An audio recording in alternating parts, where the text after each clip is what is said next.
No dia 4 de abril de 1966, na cidade de Burke's Flat, na Austrália, Ron Sullivan estava viajando de carro por volta das 8 horas da noite em um trecho estreito da estrada Dunley-St. Arnold.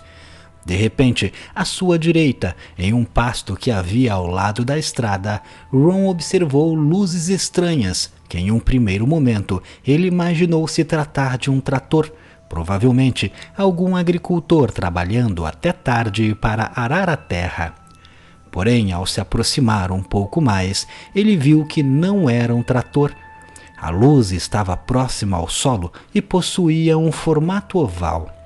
De repente, da parte de cima da luz, surgiu vários feixes de luz que deram ao fenômeno um formato de cone invertido, com a parte mais fina embaixo.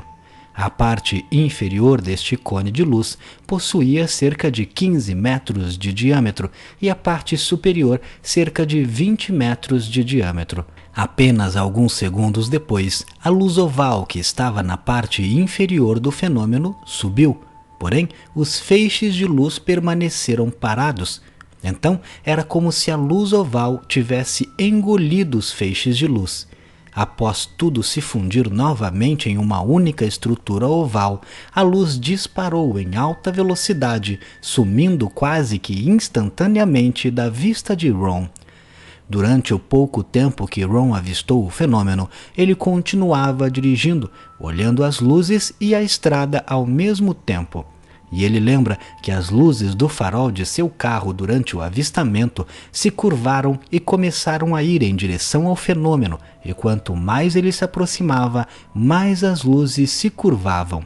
Porém, no momento do avistamento, Ron não percebeu a curvatura da luz, e quando viu seus faróis apontando para a direita, ele instintivamente virou o carro para a esquerda, e tomou um susto quando viu que estava indo em direção a uma árvore na parte esquerda da estrada.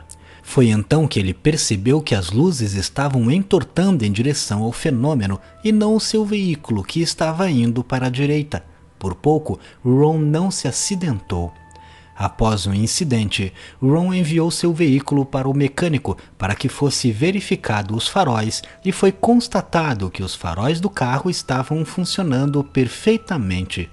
Apesar do estranho fenômeno que presenciou, Ron simplesmente resolveu esquecer o caso e seguir sua vida normalmente. Porém, 2 dias depois, no dia 6 de abril, Ron soube que Gary Taylor perdeu a vida em um acidente de carro batendo exatamente na mesma árvore que Ron quase bateu naquela noite. Ron então resolveu relatar sua experiência à polícia, contando da estranha luz e dos faróis que se curvaram e quase o levaram para o mesmo destino que Gary. O local onde a luz foi encontrada foi então revisitada pela polícia, um repórter de um jornal local amigo de Ron e o próprio Ron. No local onde a luz havia sido vista naquela noite, havia uma depressão no solo com cerca de 1 metro de diâmetro e alguns centímetros de profundidade. Não havia rastros humanos ou de animais na área que pudessem justificar o buraco. Além disso, não havia excesso de terra ao redor da depressão encontrada no solo. Era como se a terra tivesse sido retirada dali.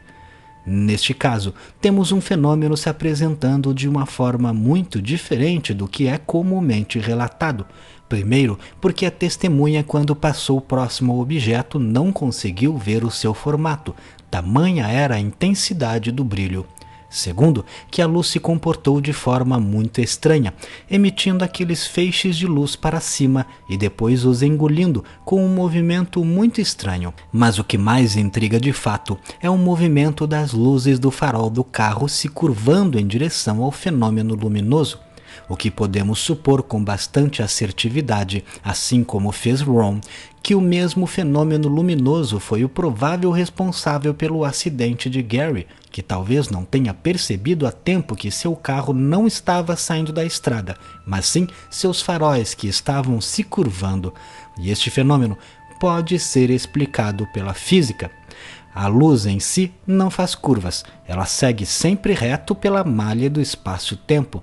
Porém, se o espaço-tempo estiver curvado, a luz acompanhará esta curvatura, já que está viajando pelo espaço-tempo.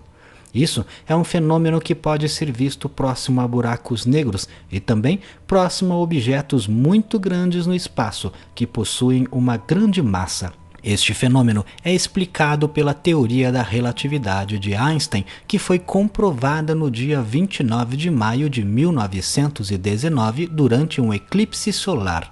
Nesta data em especial, a cidade de Sobral, no Ceará, foi um dos lugares em que o eclipse pôde ser visto. E então, com a diminuição da luminosidade solar, foi possível ver nas bordas do Sol uma estrela que estava atrás do Sol. Ou seja, a luz da estrela que estava atrás do Sol e, portanto, não deveria aparecer, estava aparecendo ao lado do Sol. Isso comprovou que objetos massivos, como o nosso Sol, distorcem o espaço-tempo ao seu redor, e a luz acompanha esta curvatura, fazendo com que fosse possível ver a luz de uma estrela que estava atrás do Sol. Portanto, neste fenômeno que ocorreu com Ron, a explicação mais plausível seria a de que, de alguma forma, aquele objeto estava distorcendo o espaço-tempo naquela área. Como isso seria possível é uma resposta que não temos, mas podemos imaginar algumas possibilidades. Considerando que aquela luz não identificada tratava-se de uma nave alienígena, esta nave poderia estar viajando pelo espaço através de algum portal, como um buraco de minhoca talvez, e aquele era o ponto de chegada na Terra deste portal, e a nave estava exatamente naquele momento chegando à Terra. Devido a isso, este buraco de minhoca estaria distorcendo o espaço-tempo naquela área. Pois, para quem não sabe, o conceito do buraco de minhoca trata justamente de uma distorção do espaço-tempo, ao ponto de se criar uma espécie de túnel que ligaria dois pontos distantes no universo por um caminho muito mais curto. Outra possibilidade que podemos imaginar, no caso de ser uma nave alienígena, aquela luz que Ron viu, é que a nave estivesse usando algum tipo de mecanismo de propulsão que de alguma forma usa a distorção do espaço-tempo para se locomover mais rápido. Existem hipóteses científicas na física de que uma viagem no espaço mais rápido do que a velocidade da luz seria possível sem necessariamente se viajar mais rápido que a luz. O conceito é estranho, mas funcionaria assim. A nave em si permaneceria parada, porém um mecanismo distorceria o espaço-tempo ao redor dela e a levaria a viajar mais rápido para outro ponto do universo do que a luz. Porém, tecnicamente, toda a viagem, a nave permaneceria parada. Quem se movimentaria seria esta bolha em torno da nave. Assim como um surfista permanece parado e deixa que as ondas do mar o movimente. Neste exemplo, as ondas do mar seriam a malha do espaço-tempo e o surfista seria a nave. Então, o espaço-tempo levaria esta nave para um outro ponto muito mais rápido que a luz, sem desrespeitar a lei fundamental da física, de que nada no universo é mais rápido do que a luz. O problema destes conceitos, tanto do buraco de minhoca quanto este que usa o espaço-tempo para se mover, é de que para distorcer o espaço-tempo neste nível seria necessário uma quantidade infinita de energia, pois apenas um buraco negro é capaz de tal coisa, e estas são estruturas colossais do universo que usam uma quantidade incalculável de energia para se formarem. Portanto, na prática, nós humanos usarmos estes métodos para viajar pelo universo é praticamente impossível.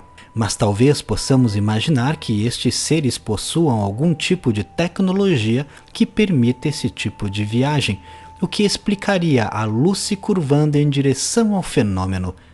Mas e você? O que acha? Não deixe de comentar. Se gostou, clique em gostei. Não esqueça de se inscrever no canal, vire membro se puder clicando em Seja Membro e me siga lá no Instagram.